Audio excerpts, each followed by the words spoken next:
Thank you, guys. Thanks for having us this week. Excellent. Well, thanks so much for joining us. And so for today's conversation, it is a very special one because we are having a conversation around entrepreneurship education and focusing on primary and secondary school, but also how do we do that with leading in diversity?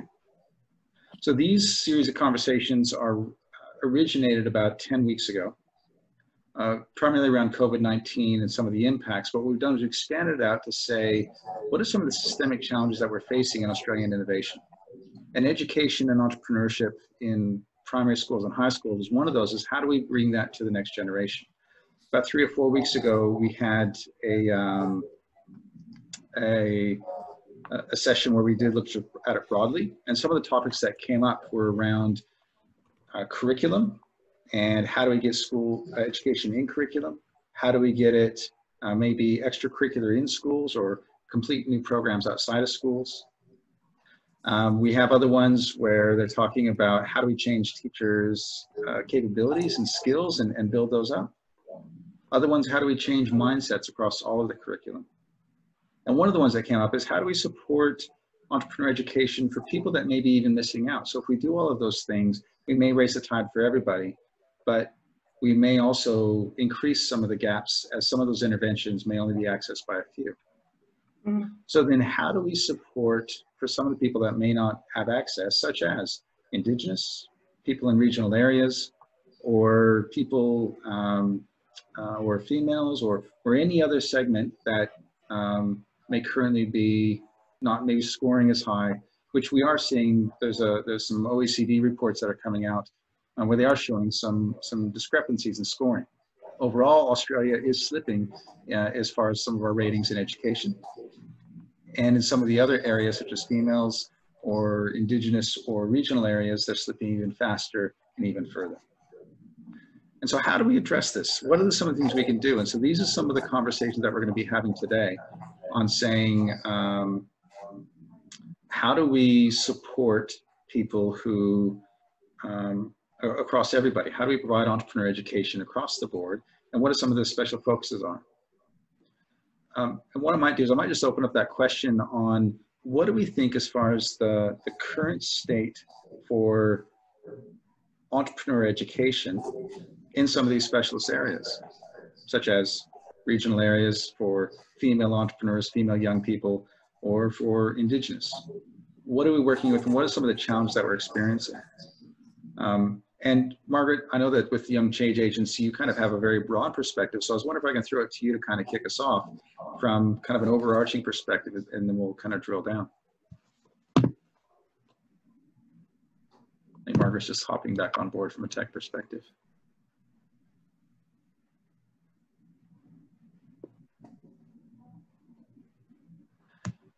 Well, we might just wrap up with Margaret then, and we might go off to some of the other ones. Patrick, you spent some time as a principal and saw a few of those things. I might just ask you what you saw as far as actually in the education system itself.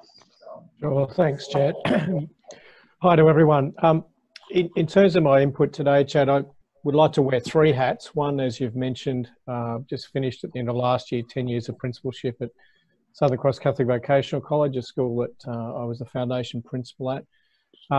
More latterly, I've been part of a national panel review chaired by Professor Peter Sheargold, and we're delivering a report to Dan Tehan next month. So that's been a great privilege to get a broader insight as to what's happening across the country.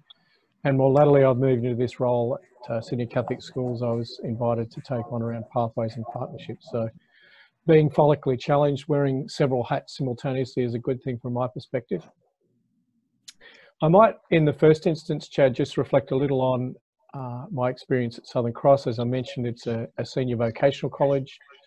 Students come from all over Greater Metropolitan Sydney to Southern Cross, and typically they're undertaking 3 or 4 vet qualifications within their high school certificate. Between 40 and 50% of those are school-based apprentices and trainees, and about 2/3 of them will get a Certificate 3 qualification whilst in school. So within all of that, I think there's enormous amounts of entrepreneurship that students are picking up implicitly and explicitly. One of the things that I was very conscious of as the school kicked off was wanting to establish some enterprises within the school to really deepen and extend the learning experience for the students. So whilst they all go out, excuse me, to do work placement, we wanted to have opportunities within the college itself. And so there are 11 different registered enterprises within the school. The biggest of those is a catering business. So within that, there's a training restaurant and cafe that students are working in. They now offer a Flexi Schools, an online service to primary schools that are small and struggle to run their own canteen. There's a whole range of different project-based work that goes on. So the hair and beauty students, for example, have one afternoon each week where pay clients, customers come in and get a treatment for a nominal fee.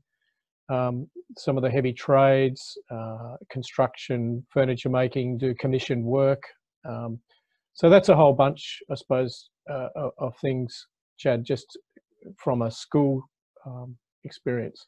Two other things I'd add at this point, and then happy to hand over to pass on to others. One is that the model of the school evolved over time so that at the beginning of this year, every student is involved in campus-based learning 4 days a week, Monday through Thursday, and all of the VET courses that the college delivers are blended learning. So there's the practical blocks, morning and afternoon. And part of the reason why we went with that model was that in addition to the full-time students, there's in excess of 300 external students that come on campus 1 day a week to do a course that they can't access in their own school. And on Friday, every student undertakes work-based learning or work-related learning. So they're either involved in their apprenticeship traineeship, they're involved in part-time work, they're involved in active volunteering. So that hands-on, learning to learn through the experience of work of some description is front and center in the experience for the students at the college. Patrick, those sound like really good initiatives. As you were looking to set those up, is that unique to that school? Is this kind of thing happening across all schools? And what are some of the challenges and barriers that you experienced in doing that for somebody else looking at it saying, well, I'd love to do that, but why aren't we doing that everywhere? Probably the most significant amongst them, Chad, though I would question this, it relates to timetable and a perception, whether it's real or not, that if you run a fairly traditional timetable, to be able to offer those opportunities for young people to be off campus and immersed in other things, in a lot of cases, it's just put into the too hard basket. I think another is building those relationships with business and industry and enterprise. We needed to find between 12 and 1,300 work placements every year. So it required investment in a partnerships team to do that work. B, it was about building trust, relational trust with employers, and convincing them, if you like, of the value of taking young people on, whether it's for work placement or for an apprenticeship traineeship. We know in the midst of the pandemic just what a hit that's made or had in the economy, amongst those apprenticeships, traineeships. As recently as this week, that's been on the Prime Minister's agenda. So I think that's a big aspect or a big dimension. I guess ultimately it goes a little to the question about, so what's the aspiration for schools for that young person at graduation?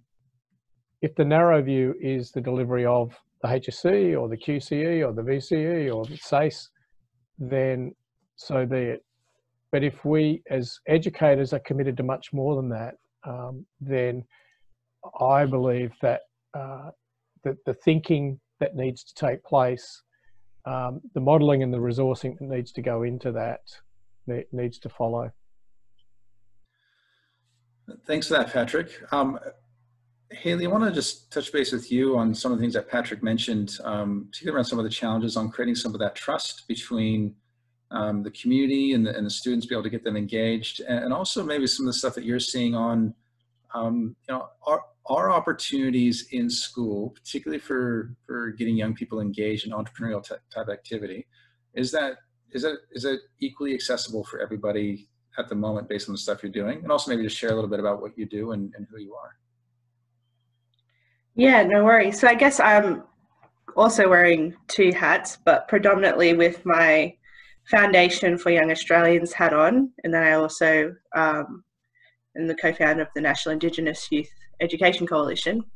But what we found with the Foundation for Young Australians with our $20 Boss program, which is an enterprise-based learning experience where we provide teachers supports with a $20 Boss toolkit, and we also provide the opportunity through funding where students can create their own business from a $20 worth of investment, which at the end of the program they pay back plus a $1 legacy fee.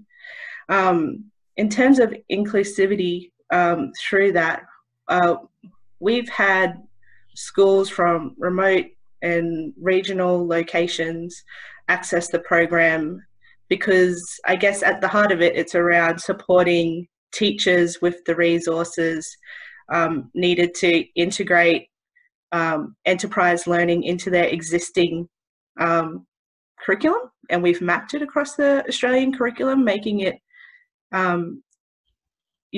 so much more accessible. But I think one thing to also think about too is how do we make sure that when we're framing enterprise learning that it's not just focused on profit.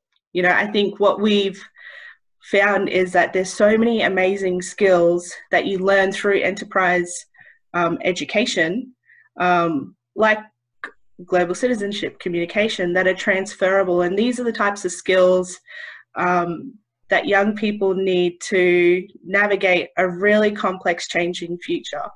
And as much as we want schools to think about what the aspirations for the students are, we have to think about, well, what's the society that these students are going to inherit? And that is a complex, globalized society, which, in Australia, we have one of the most inequitable education systems in the OECD. And through this pandemic, we've just seen how that inequity has risen to the surface. So these young people are going to inherit these kinds of systems and institutions with so much more complex challenges. And I think we need to see enterprise learning as a way of creating opportunities for transferable skills, because young people do have such uncertain futures at the moment. And I feel like there's a shift towards that traditional career planning of, going down lines into particular industries or sectors or job bases, and more focused on like, what are those transferable skills? Sorry if that was like a bit of a No, that's excellent. You raised some really good points. One of them I picked up on, Haley, is we have this structured, systemic approach to education for then dumping people into, well, dumping may be a hard word, but releasing people into this really complex mix of what the heck's going on. And also the inequality around some of the education process that we're currently seeing. And are we really preparing everybody? And is it across all aspects? Nicole, I wouldn't mind just touching base with you on that, as far as really going into a little bit more on the quality of education for everybody, and is that education preparing people for some of the complexity that we may be experiencing? The current pandemic, an interesting case in point. Thanks, Chad. Look, I've been working with Aruna from Young Change Agents over the last 12 months doing workshops in schools, and we've had so much good positive feedback from young people about business and entrepreneurship, but also they've expressed that they do have a lack of formal understanding of what that actually means.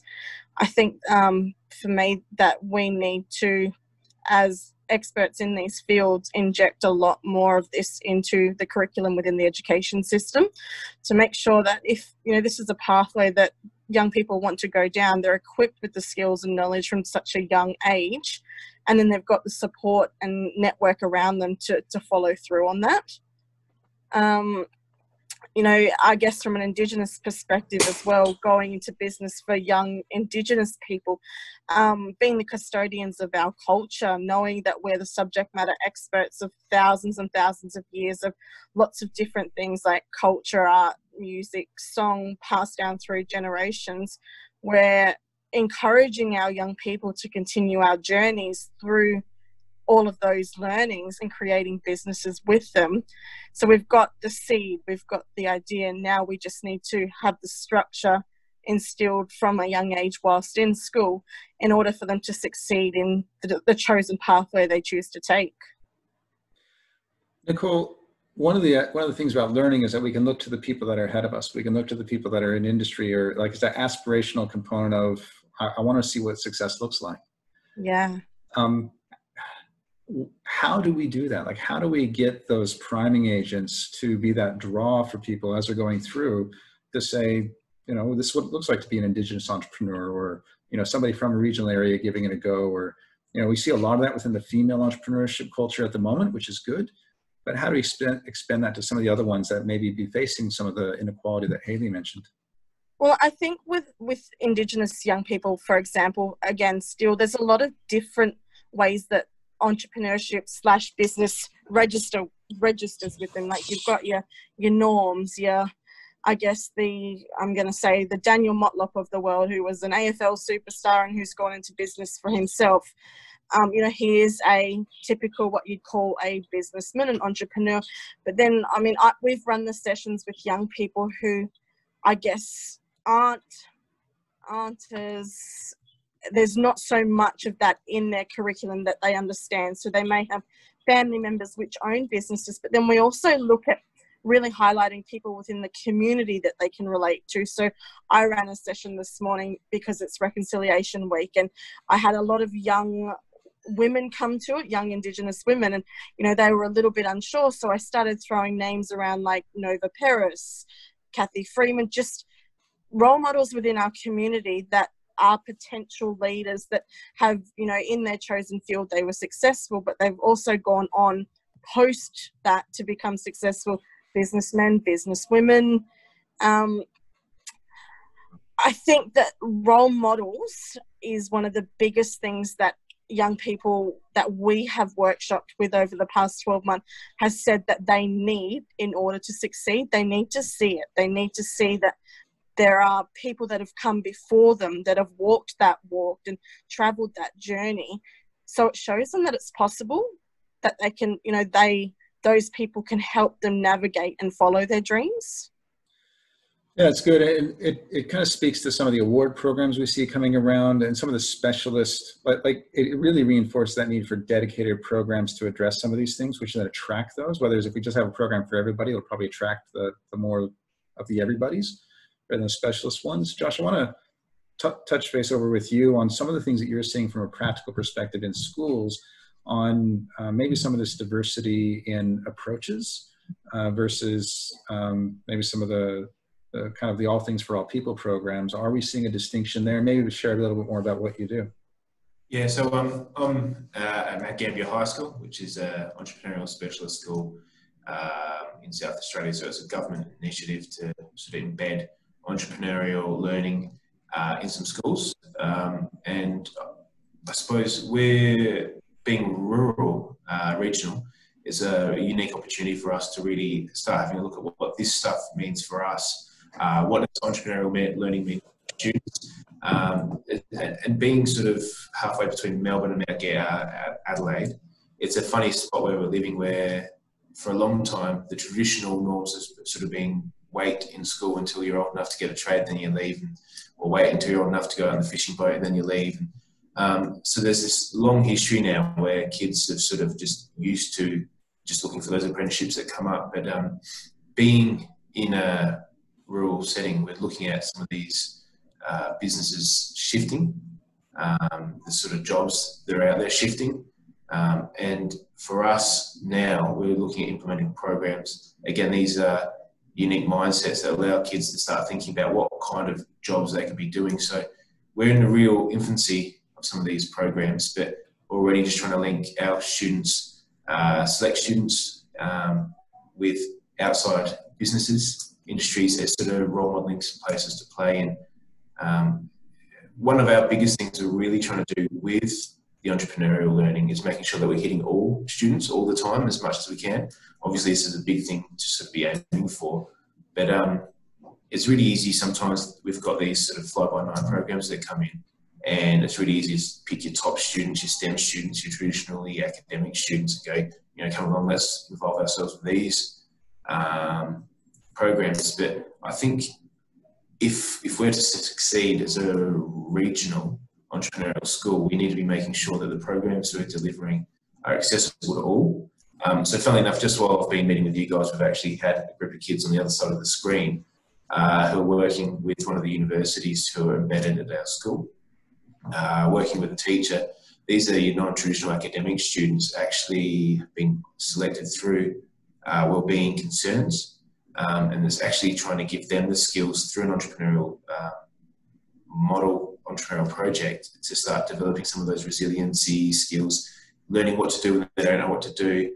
And I suppose a bit of this change activation as well we're really passionate about, because it's really easy to sit back and just complain about things we don't like, but to give the student agency to really recognise as a school that we value the students' opinions on these things, you can really see a shift in their perception of their power. Yeah, and it's interesting where, Josh, you had to be intentional about actually selecting those, because if you would have just run the program, like programs are designed to be successful, and if I want to run a successful program, I'm going to probably select the people that are most likely to make that program a success, particularly if I'm releasing the program for the first time. And I, as a program business, want to make sure that I have some good wins. So is there something about the programs themselves that we also need to be conscious of, and what we see as success and failure about those programs, to make sure that we almost incentivize getting that diversity as part of the intakes, and or creating programs that are specifically designed for that? Yeah, it's a really good question, and something we're really grappling with as well, I suppose, as a school, where we can talk about all these programs, we're trying to embed these entrepreneurial programs, but at the core of it, we're also having to report on these students' growth.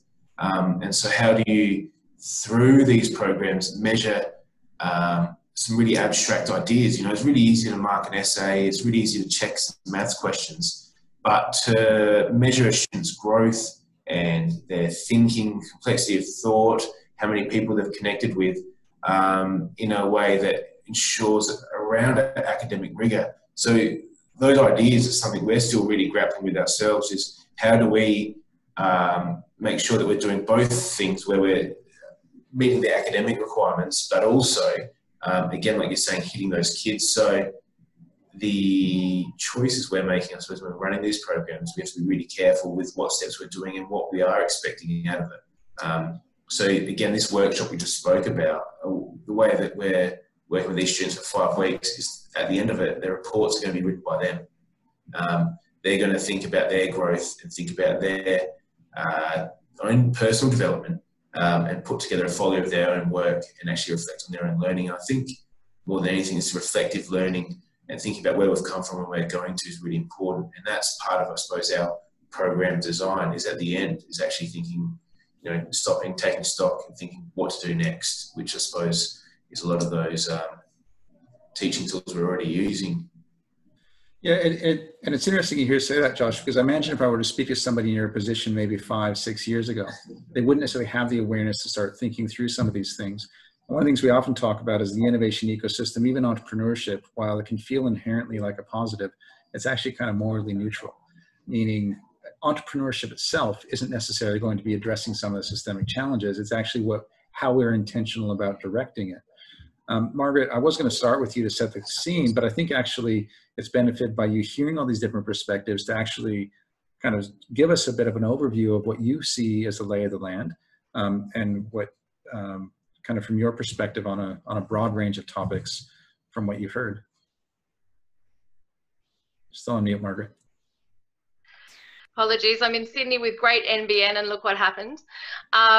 So I'm Margaret, I'm the co-founder and CEO of Young Change Agents. I guess we started with this term of entrepreneurial programs about 5 years ago in schools, and I think we've now worked across most states in Australia, bar Western Australia, which we're going to be working in soon. So I have had the pleasure of being involved with lots of different education systems, from Catholic, independent and public, primary, high school, across all of those states. So I've been able to see, I guess, what I see as where there are the differences between states, the differences between systems. And also, I guess I'd challenge on this concept of entrepreneurial programs being now what we need to focus on, because it's actually broader than that. It's the ecosystem development piece, the breaking down the walls between school and industry, the teacher capacity building component of that, because that's the only way we're going to be able to reach all of our young people, and the tools, the tech and tools and assessment that that they need, and the support that they need from us in industry and for entrepreneurial sector. I guess the scaffolded lifelong learning component. So how do we take young people all the way through from a young age in primary school right through to, you know, starting a business or going on to uni and starting a business, or being an intrapreneur within a business. So there's lots of different entrepreneurial pathways. And I think finally for us, the fourth component that we really strongly look at is also amplification. So this idea of role models is so important. And we see examples of young people doing amazing things, but how are we amplifying their voice, taking them seriously? Foundation of Young Australians does that really well with programs like Young Social Pioneers, for example. And how are we giving that opportunity to young people with disability, young people in juvenile justice, young people, you know, young refugees, rural, regional, because that is in the co-design work that we've done, and we did the co-design for the Academy of Enterprising Girls, and as mentioned, Nicole's been doing some work with one of my team members around indigenous co-design, is that whatever young person we talk to or co-design with, there's actually one thread that's really, really common, which is access to role models. Well, firstly, knowing what entrepreneurship is, what is this weird concept, access to role models, access to skills building, and then confidence. So how, and the only way you can really build confidence in entrepreneurial education is by doing experiential learning and giving our young people as much of an opportunity to do that as possible. But I think in terms of the diversity, which is why this panel is so interesting for me, is that we have, you know, the opportunity to ensure that we don't leave young people behind in Australia by ensuring that our systems give equal access to entrepreneurial education. And we are actually I think, at risk of that not happening in Australia. I think South Australia and Josh's school and the way that the plan is for South Australia is actually like this absolutely shining light for us here to look at as an example, because they're not only trialling in entrepreneurial specialist high schools, but embedding it into curriculum. The SACE board has worked out the curriculum looking at micro-credentialing, entrepreneurship. We're not doing that, as I can see, anywhere else in Australia. And that's in the public system. And in other states, I'm regularly getting requests from private schools who now have entrepreneurial teachers. They now have innovation managers and design. You know, public schools don't have these resources. And so where we're talking to a public school about maybe starting off doing a little design thinking challenge, private schools are talking about full year entrepreneurial courses. And that for me is a really an alarm bell for what is equitable access. Yeah, absolutely. We see that a lot where we get these new ways of thinking, and so therefore we have a pilot or a trial, and if that does take off, it kind of spreads out from there, but that may be a 10-year journey, and 10 years is kind of a long time. Think about it, between the journey of a grade 1 to a grade 10, or a grade 10 to, you know, graduating. And the measurement piece and what we actually do with that, and it was interesting, a few people have called up in the chat, you know, one of them, you know, from the Entrepreneurship program, does as an assessment tool around knowledge, mindset, skill set around entrepreneurial behavior, on how do we measure the impact. And thank you very much, Carrie Anderson, who's one of the leaders in Australia around regional innovation.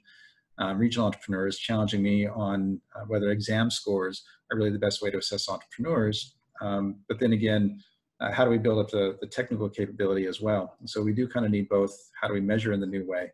If people in the chat do have a question, feel free to throw it into the Q&A. We'll be going over those in a moment. But Margaret, I want to kind of build on some of the things that you're saying on where to from here. We've spoken among the panel as far as some of the complex challenges. The need for role models, the need for these priming agents, both in the school, as well as that connection with the mentors outside. Margaret, I love how you frame it as an ecosystem challenge. It does take a community to do it. And that community is not just your local community, it's the school community ecosystem, the education and training ecosystem, the industry sector ecosystem. It's all this multifaceted, complex situation, which is part of the reason why we held this conversation in the first place, to say, where do we start? If we were to do something in 6 months, if we were to focus on something, keeping in mind a lot of the people on the chat and the participants, as well as you, as well as people that couldn't make it to the session today, like this is their career. They're actively looking at how we address this. But what needs to be done first? Like, what could we do in the next 6 months? I might just start back around the room as we went before, just the top of mind. If there were 2 or 3 things you think that we need to do, Patrick, I might just start with you. What do you reckon? What needs to happen based on everything you've heard? A couple of thoughts, Chad. Margaret's referenced South Australia, and Josh is obviously sitting in the middle of it. I am really impressed by the work that's being done by the SACE board in South Australia, and the work in particular that they are in the midst of, where they're hoping to arrive at a point where young people leaving schools receiving the SACE will get their record of achievement, but will also have reporting done around underpinning skills, literacy, numeracy, ICT, around capabilities and around entrepreneurial thinking. So I think reporting is a significant dimension. It sharpens the mind in a way that a lot of other things don't. Hayley talked a little bit earlier on about mapping across the national curriculum and ACARA. My sense is that with the general capabilities, which every state and territory signs up for, it's done better than others in different jurisdictions. In some jurisdictions, I'd argue it's lip service at best. If they were taken seriously and they were reported on at the end of year 10, then I think that's, 6 months from now, if there was an edict saying every school must do that, that would go some way towards addressing questions around equity and consistency and engagement and taking things seriously. Thanks for that, Patrick. So a couple of good points there. I'm definitely reporting kind of what we measure matters, what we report on brings it top of mind. And even some of the conversations we're having, what if there was actual reporting on, and greater emphasis on some of the diversity of some of the impact and the outcomes? Would that make a difference in addition to the entrepreneur? And some of that mapping across the curriculum. Hayley, what do you reckon? What needs to happen? I completely support Patrick's recommendations on trying to strengthen our understanding on how we can use general capabilities to map this type of learning. In terms of like ways forward, I think that the challenge for, we have so many experts listening in right now, but I think a challenge for this community is to also think around the fact that business as usual is not going to cut it for today's learners. Like, we have a 19th century education system, 20th century teaching practices, trying to educate 21st century learners. And I feel very strongly that enterprise learning can provide, a framework where it's a different way of learning. And that doesn't mean that it's an add-on or something that just happens in like your, enterprise business classes. This kind of, you can incorporate businesses or that business enterprise building mindset across understanding English and history. It can be like a holistic experience. And when I think back to, talking with Indigenous educators, this is something where that's just how we see the world. It's holistic, and learning is holistic. It's not necessarily broken down into subjects. And so I feel like we have to also think about how we structure these lessons in terms of having an environmental and social purpose as well, and that these skills are transferable. And as an Indigenous person, when I was learning more about enterprise education, like I was probably like one of the young people that Nicole works with a lot, like, oh, what does business got to do with me, you know? But, you know, for someone who's worked in the nonprofit sector, these skills are so essential in terms of making sure that you can create multiple type of services within a community service where that community service is strengthened. You have independence over like your money if you're able to raise your own funding, and, you know, and that brings about a certain sense of like self-determination, which I think is so essential for First Nations communities. And I loved what Josh was saying about really tracking and being in tune with what's happening within local communities and how local and regional communities are shifting, and how we make sure that young people are prepared to be active in what those changes are. Thanks for that, Haley. I know you've gotten a couple of shout outs on the chat with regards to using the term enterprise learning instead of necessarily entrepreneur education, enterprise education, kind of holistic. And it's one of the things we heard in our last webinar that we had on entrepreneur education was the emphasis, particularly in regional areas, on solving problems that need to be solved, as compared to an abstract concept of addressing just, you know, entrepreneurship in general, which they may not gravitate to. But in a regional area, solving real challenges is something that may get them engaged. Nicole, you've heard a few other people comment on kind of what the future can hold. What do you reckon, if we could do something in the next, say, 6 months or even 2 years, what would be your wish list? I think we look at these individuals in the schooling system and we collaborate. We use subject matter experts from every sector possible to contribute to a conversation around pulling together some kind of framework that could suit all. Like Margaret was saying, these private schools now are starting to invest in all of these different diverse positions and really trying to grow entrepreneurs within that private schooling system. What happens to those that don't attend private schools and aren't lucky enough to be exposed to a whole year of entrepreneurship education? I've got an 8-year-old who is so driven at 8 to succeed, and I think the apple didn't fall far from the tree. In my family, I'm second generation entrepreneurs. I had really good, strong role models in my parents who were both entrepreneurs and instilled those skills in me. So I think really that collaboration of every stakeholder you could possibly imagine, education, family life, business, entrepreneurs in the community, everyone really banding together to go, you know, we want these young people to succeed in whatever possible pathway they want to go down.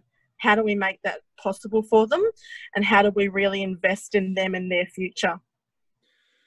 Yeah, it's a pretty broad challenge, Nicole. It sounds effective and challenging in that how do we bring everybody together? It's an ecosystem approach, almost to the point where you start off mentioning kind of the specialist programs that may happen in some schools and using the ecosystem to mitigate maybe some of that privileged nature of some of the education. Whereas if all communities thought like this, maybe that wouldn't have as much of an impact. Josh, as far as what you're seeing in schools, you've heard from a few of the others. From your perspective, actually running and delivering programs in a school, what needs to happen? Look, I think Nicole and Haley have really hit on the head. This community building is where we're really focused. So I've met with local industry and their view of engaging with school is we chuck a high-vis jacket on a helmet and just send them out for a week of work experience and that's it. And they're trying to shift their community mindsets about what students are capable of and just, I suppose, being brave when they're out there. So it's changing the guards, you know, it's getting the community to recognise that our young people are really capable of some fantastic thinking and trying to get those. So really, I suppose our focus is just a lot of the small wins, you know, one business at a time. And once other businesses, the hope is seeing what happens, other industries see what's happening here, they start jumping in. And the other one is just the students as well, actually educating the students about what entrepreneurial learning is. And again, I think Hayley and Nicole both talked about this idea that you can be doing entrepreneurial learning all the time. It's not, all right, this morning I've got maths, then I'm going to entrepreneurial learning, then I'm going off to English. It's being entrepreneurially minded no matter what. It's the social, it's the environmental approaches. The entrepreneurial mindset is just sort of this catch-all for that, looking at problems and finding problems and knowing that you can solve them. And so it's getting these kids educated so they're actually starting to ask for it. You know, we've by the time they're in high school in South Australia, they've had 8 years of schooling, they've been practicing writing, they know if they're asked a question, they just write their response. So it's almost a form of education where these kids can actually start asking for it as well, you know. And the kids who have been through the programs we've run, they can tell it feels different when they're running these programs, and it needs to stop being when they're doing the programs and when they're not. And it's just, they're always thinking, they're always looking for those problems they can solve. Josh, the thing I like about the wisdom of what you just said there, one of them is, again, I framed it as really complex, and you said, look, mate, let's just start with one business. Let's engage two businesses. Let's engage a few businesses. And also that whole notion of just, it's through the act of engaging in business that we're teaching them, not necessarily what the business says. It's that building that relationship with that ecosystem and that community. I like that. Margaret, again, you've kind of heard a whole bunch of different solutions out there, a lot of alignment between what they said. You know, if you're to wave your wand, pull the rabbit out of the hat, what are we going to do in the next 6 to maybe 1 to 2 years to shift the dial? Yeah, well, I think I mean I agree with all of that. I think that's all exactly what we need to do. I think going back to why the diversity bit is really important, and we look at making sure we include youth that maybe still aren't even being included in what we've just talked about. So youth with disability, youth incarceration, like these, the reason why I guess our organisation is called Young Change Agents is because we are getting these young people not to create businesses, but to reframe problems that they see and they've experienced, and turn those into opportunities using enterprise learning, using entrepreneurial thinking. And that's, for me, that's the real win. So when people say to me, how many businesses has Young Change Agents started in 4 years? Like how many young people, 13-year-olds are running businesses? I actually say, do you know how hard it is to run a business and go to school? It's not actually, like, have you done that? Like, I don't really advocate it for my own child. And it's not about starting and accelerating a business at 13. But what I want that young person to know, and what we should want all of our young Australians to know, is that they are unique. They have a different lived experience, and that actually makes them the best person. They're a subject matter expert in that problem. And they can take that knowledge, whether they are a young, like we've worked with some young boys in juvenile justice who have explained issues to me that I never would have considered as a problem.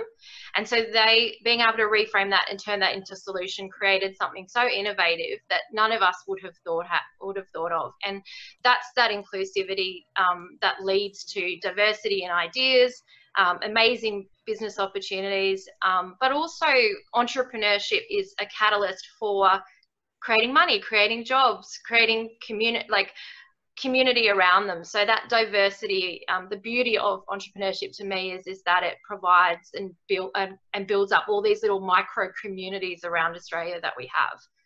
And the complexity is that we have all of these different ecosystems. So when I say ecosystem development, there's federal, state, local, regional, indigenous, but like we've got all of these little ecosystems working together. And I guess the challenge is, how do we have more of this type of discussion? Because this is brilliant.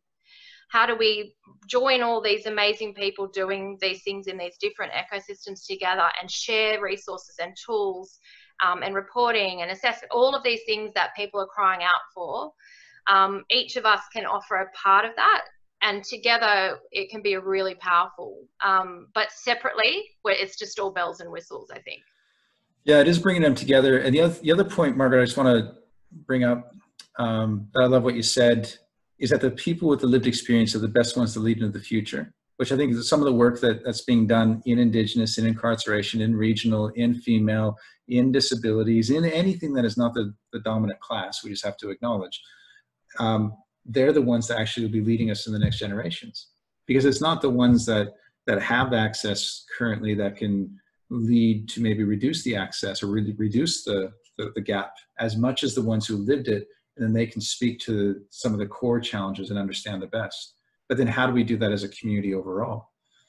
I'd love to, we're going to go on a few questions real quick and get through a few of these. And feel free to touch base on anything that we've talked on before this as well. One person's asking, from what I'm hearing, it appears we are treating entrepreneur education as outside of normal schooling. Why not make it part of the school system, as it seems to some of the private schools are doing? And at the same time, Carrie Anderson mentioned over in the USA, notice most of the entrepreneurship programs are run outside of school hours, not by teachers, but still being promoted and supported by schools. Do you think it's the easiest way to make sure learning is not restricted by curriculum? And there's this thing we spoke about before in the last session as far as in curriculum, out of curriculum. Just maybe a couple of quick words from you guys, whoever wants to chime in on what's the best approach. One dimension, Chad, I think, is trying to conceptualize it so that it's not an either or a both and. One of the best examples that I've seen, just to go back to the general capabilities for a moment, is Rooty Hill High School in Western Sydney, where general capabilities is front and centre in all that they do, to the point where they've created a validation station whereby I'm in Year 8 Science, I'm undertaking a piece of work, I can identify that this is an example of critical and creative thinking. I digitally submit that to my teacher, he or she goes online, says, yes, that's an example of that, goes into a digital portfolio, stays with me for the duration of the time at school, and so I leave school with that digital portfolio as well as everything else. So it's integrating rather than seeing them as being separate entities. Thanks for that, Patrick. Anyone else want to just add 2 bits on that one? Yeah, I think that's really important, that young people appreciate the skills that they're learning. I think early on, we would be the ones that we'd finish a program with young people, and sometimes they would leave their whole portfolio of what they'd been doing really for 3 days just on the table and just sort of think of it as, I've handed that in, it's done, and I don't need to think about that again. And so it's also about reflecting to them, and through those type of reflection questions that Josh was talking about doing with his students, as to, well, what mindset, tool set, sort of mindset, skill set, tool set shift was actually made in this program. And also reflecting back to them why employers even value those skills. So we know, through the FYA research around this kind of statistic, that young people are 17 months ahead of their peers that can demonstrate these enterprise skills, but they still have to be able to demonstrate it and understand that they have them. And so being able to reflect back to them, having an e-portfolio, talking to them about why employers want to hear about these words like critical thinking, creativity, communication that we are so familiar with, young people aren't, and also giving them permission to take the time off to do these enterprise learning programs. Because we also have sometimes students in our programs that say, I've got a chemistry exam tomorrow, so I really need to step out of this because this isn't actually assessed. Yeah. So they're not, there's a bit of an education piece around why these skills are important, how they present their skills to universities, to employers. We've started to have our first students requesting letters from young change agents in their university applications this year. That's the first for me. So that's quite interesting to see that universities are now, asking for these acknowledgement of extracurricular, and that they're valuing these entrepreneurial experiences. So I think that's where we need to look as well, around that micro-credentialing piece and pathways piece into university. Yeah, from picking up what you're saying, it's not necessarily an either or situation. It's an integrated both end, and then maybe leveraging to say, well, what can an external program do that maybe we can't do in curriculum, but what can curriculum do that an external program is ever going to be able to? And also then maybe being mindful when the extracurricular programs, when the internal programs start catching up, that the external ones kind of need to then keep advancing into the new direction, so that there's not like 2 competing internal versus external programs. For people that are developing some of these external programs, and Paul Dillon asks a good question, how do you sell into schools? How do you integrate into it? It can be a bit of a challenge to find ways to offer into it. You have maybe 1 or 2 meetings, everybody likes each other, shakes hands, but actually executing and getting something engaged can seem like a bit of a mountain. What are some ways to actually get that over the line? I might jump in because that's where I'm trying at the moment. And I suppose what I'm hyper aware of is sort of what Paul referred to, is this idea that you do shake hands and somebody moves on, it all sort of falls apart. So it's finding really meaningful connections. It's finding really clear sort of alignment of aims, and just not, again, sort of signing off on it and going. So it's finding, if we have got these connections from external agencies, how we can pull them in maybe with a faculty, a curriculum base, rather than a teacher individual base. And so for me, it's connecting the schools with whichever agency outside of school it is, in a really, really meaningful way that's embedded beyond just, I'm going to send a few kids off for a few weeks or bring these people in for a couple of days. And I suppose that's where, we're talking about disadvantages, but I certainly recognise one of the advantages of being regional is in some ways the ease of these things, where there is only a certain pool of people, where community minded in Mount Gambier, and so you can actually really, I suppose, your advantage in playing to that is the ecosystem, like Margaret is calling it, is actually quite small down here, and that there's only a select few people we can actually work with. So yeah. Thanks for that, Josh. Finding the one person, and quite often, as you described, quite often you can be working with somebody and they leave, and so how do you integrate it through and finding that overarching agency is good. I'm just going to touch base, conscious of time. We've got about 7 minutes left. Try and get through a few more questions here. The role of technology having in support of the program is being discussed today. And again, this could speak to some of the inequality challenges as well. I saw some articles even in today of some teachers who, through the lockdown, they weren't able to provide some of the teaching that other ones were, which then increased some of the gaps.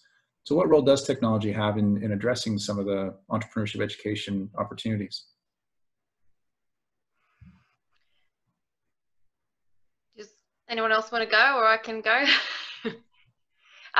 Yeah, so I think we started off without using any tech, and that's because the program Young Change Agents initially developed. I worked in a very poor area of Colombia, and the first students to ever run Young Change Agents had no tech whatsoever. But we have incorporated tech tools that not necessarily are about the learning, but support the delivery and the teachers. So we've invested in a couple of areas, one being a buddy app that allows the young people to badge the skills and teachers to assess that kind of the skills learned in the program. And also we have a what we call a social enterprise in a box model, which is where we have come up with a specific social enterprise, i.e. one being retail, in a school in Sydney that's now going to be a model that's rolled out to other schools.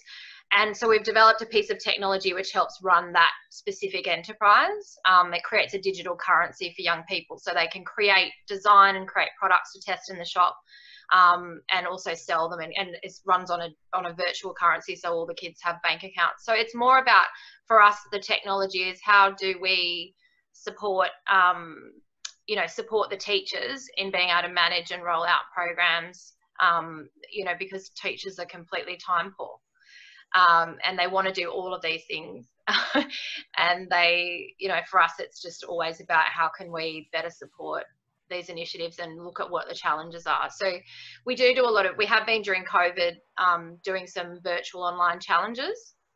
And there are some great online resources available for young people to do entrepreneurial learning. So the Academy of Enterprising Girls, which I mentioned, we're doing some of the face-to-face delivery, but there's a fantastic online learning program for girls that's available now.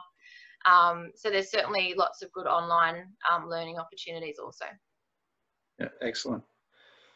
And one of the things that's interesting there is you started off being very low tech, and how do we do everything physical, and also maybe redefining what we mean by technology, because any process can be considered technology. Paper, moving stuff from one pile to another is a technology approach. It's just we can automate that through digital. And so it's almost like if we have a process, how do we make sure that the technology matches for all audiences, which may be a physical approach, who may not have access to the internet or things like that. Paul Dillon's just asking, Margaret, what was the name of that academy? It's called the Academy for Enterprising Girls, and it's got a great lot of resources and videos and role model material for young girls. Yeah, so if you've got if you're an educator for girls, I'd suggest having a look. Cool.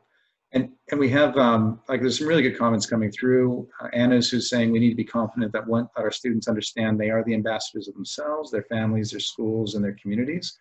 You know, as far as them being able to represent. And another comment here, as far as the long-term strategy is also important for working with schools rather than one-hit wonder. Sustainability is key. Too many initiatives offered for the short term.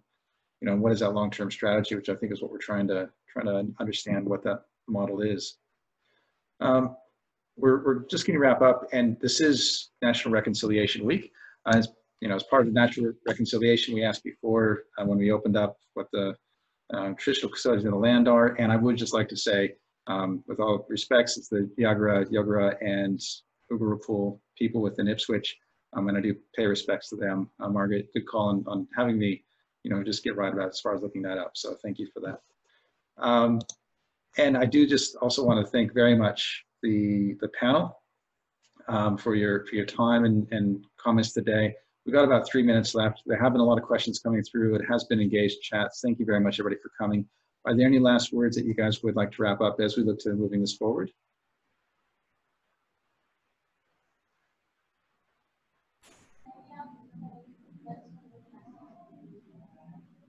I was actually just going to jump on a bit of what Margaret was saying. I think it's really important that we're teaching through these things, not necessarily to, you know, so technology programs are really good.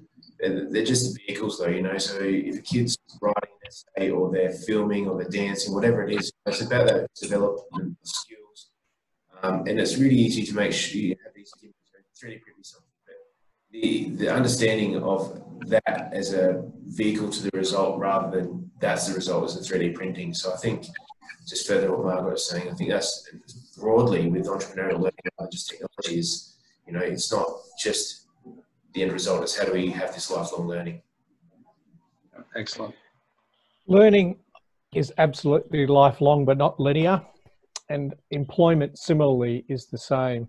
I think that the greatest gift, the greatest enabler that we can work with young people is around skills. They're the things that will unlock first steps, and they're the things that they will further develop and deepen to unlock those other paths that follow.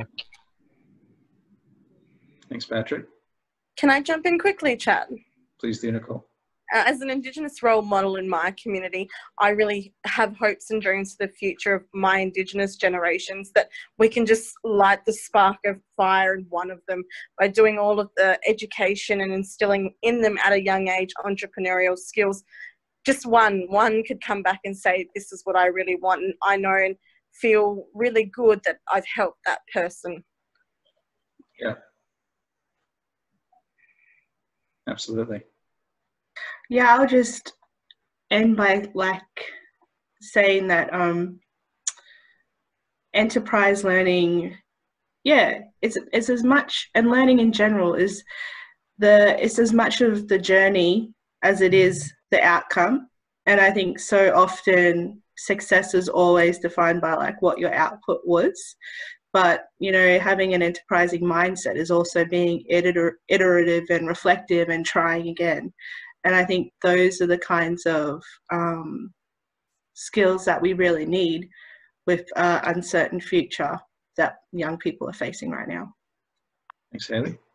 Yeah, I guess my final thoughts is that actually we have kind of taken an entrepreneurial approach to entrepreneurial education in Australia. We've piloted lots of different programs and initiatives. We've got the states, you know, certain states leading piloting programs, and I think we can keep that going by saying, well, we're validating at the moment. What are we learning?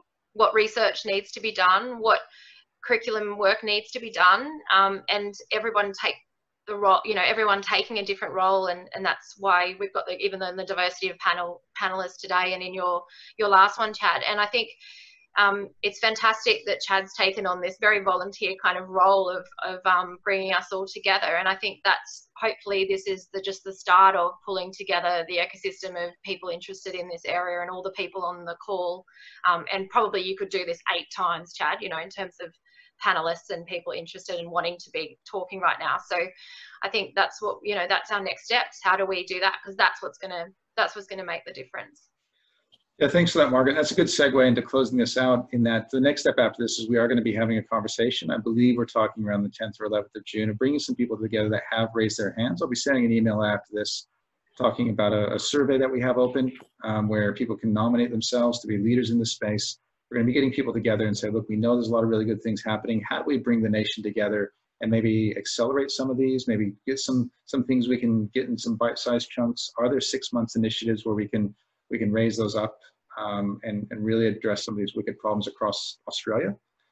And really emphasizing the focus as one aspect of some of the people that may not have access to broad stroke solutions or maybe pilots in specialist areas, but how do we make entrepreneurship education available and enterprise learning available for more people as rapidly as possible? And some of those mindsets and impacts and outcomes. So that'll be coming. I do want to say thank you very much. We are going to be wrapping up this first session, putting a stop to it. And then if you guys want to stick around, love a bit of a feedback and a yarn after around what we think and maybe letting our hair down a bit. But for the people that were attending, thank you for coming along. Thank you for your questions. And look forward to seeing you guys at the next session.